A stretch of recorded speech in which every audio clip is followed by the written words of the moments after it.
Hello everyone, in today's video I'll be discussing my thoughts and review of the OVA from Season 2 of Arifureta from Commonplace to World's Strongest. Wow, I must say wow, this OVA of Arifureta is by far amazing. It exceeds my expectations, it did actually, and it was a fantastic episode. I was really taken by surprise back on the 31st of March when the last episode of Season 2 was about to come out that the OVA of Arifureta was going to come out during this summer, and I was actually quite excited for it. And what I got very excited about this OVA the most was actually seeing 4 out of the 7 most powerful members of the Liberators, Orcas, Miledi Reison, Naiz Gruen and Meiru Melusine, alongside Team Hajime, Miu and Remia in this OVA. This was really exciting and unexpected actually for this OVA, and I never thought to see these characters again actually, as we've seen them before in episodes in the season 1 and 2. Apart from Naiz of course, where we only just see writing in his house in the Grand Gruen volcano. And this got me very excited for the OVA, because I never thought to imagine that the Liberators would come alongside Team Hajime in this OVA. The biggest excitement among the Liberators in this OVA is to see Miledi Reison in her human form for the first time in the anime adaptation of Arifureta. This was a big surprise actually. I never thought and dreamed that Miledi Reison was going to appear in her human form in the anime adaptation, as I actually imagine her in her human form while I see her in her golem form in the 7th episode of Season 1. I've been excited to see Miledi Reison in her human form in the anime adaptation for some time, ever since I looked through the manga adaptation of the prequel series, and this was a really big surprise to see her in her human form in the anime adaptation. And I like the interactions between Yuri and Miledi in this OVA. Their interactions together and see them fighting against these monsters with their gravity magic. And I must admit, this good interactions between these two characters was so awesome. So awesome equally to Hajime and Oscar's interactions as well. Another character that I did not expect to see in this OVA was Meiru Melusine. Meiru Melusine is one of my personal favourite characters in the prequel series, and I was very surprised that she was actually going to be in this OVA. And this is great to see her for the second time after we actually saw her as a projection in the 6th episode season 2. The best scene with Meiru Melusine of course was her interaction and talking to little Miu.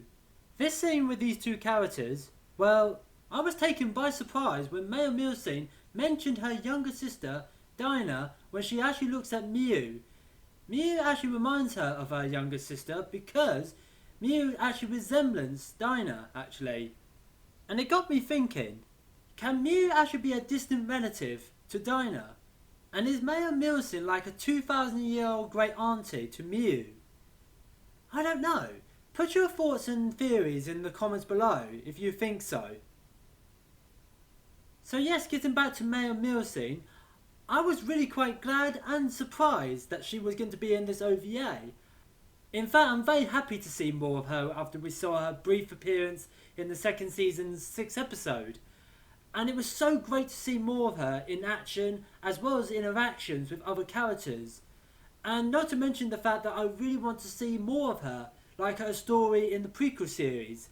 Like seeing her in action as well as her relationship with Miledi Reison and of course her younger sister Dinah, as well as other characters including her fellow Liberators. The biggest character debut appearance in the anime adaptation of the franchise of Arifureta was Naiz Gruen. I was actually really surprised when Naiz Gruen was going to appear in the OVA, and I was so excited. This is a character that had not appeared in the anime adaptation at all, as a projection of course, because we only saw writing in his house in the Grand Gruen volcano in the 4th episode of season 2. And we didn't have a projection of Naiz Gruen at all actually. So this was a big moment in the franchise to see Naiz Gruen's first anime debut appearance. And this was so fantastic to see him in action, as well as interaction with other characters, of course. And lastly, there's Oscar Orcas. It was great to see this character again after we actually saw him in the 5th episode of Season 1. And not to mention, we actually see him in action for the first time in the anime adaptation, using his artifact, Umbrella, to use against the monsters. And it was so awesome, actually. It was so awesome to see Oscar again, really. And not to mention we see his interactions with his fellow Liberators, including Miledi Reison, apparently. Because Miledi, apparently, she was covered in slime, and Oscar, we see the look of revulsion on his expression, actually. It's kind of hilarious when I see that bit in the OVA, because, well, I've been looking through the manga adaptation, and I kind of like the relationship dynamic between Oscar and Miledi. But yes, I must admit, it was great to see Oscar again. And I really am actually so excited to see him again so much, because Oscar is actually a synergist just like Hajime, and he has creation magic. And what was so great is seeing the interactions between Hajime and Oscar in this OVA. It was a really great interaction between both Hajime and Oscar, actually. And I like the fact that they actually repair and seal away this crystallized jewel on the top of this tower, which was the cause for the reason why both Hajime and Oscar were needed, actually, for this alternate reality place that they've been called to. And another great thing about it is also seeing Hajime taking off his eye patch and revealing his demon eye to Oscar. And that was something else I never thought to expect to see, actually, because Hajime rarely takes off his eye patch. That was such a badass scene to see, actually. And not to mention the fact that Hajime looks so awesome without that eye patch. I mean, really, he is the most awesome badass dude in the franchise. And a great pupil to Oscar, who Hajime calls him master in this particular scene, actually. So yes, it was great to see Oscar Orcas again, actually. And it was so great to see him, actually. Even though I thought it was just going to be him and Miledi in this OVA with Hajime and Yurei, as well as other members of Team Hajime. I'm so glad to see Oscar Orcas again, actually.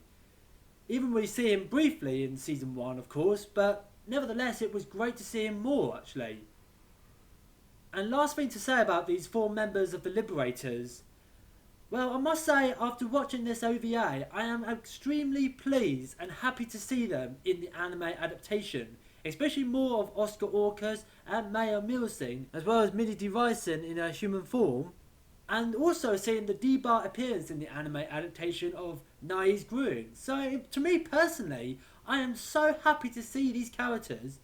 But I personally like to see the other 3, Phantasmagorical, Latinus Hortina, and of course Last Barnes, featured in the anime adaptation as well. So yes, I really am pleased and happy and glad to see these characters again. Especially with Naiz Gruen's first anime D-Bar appearance.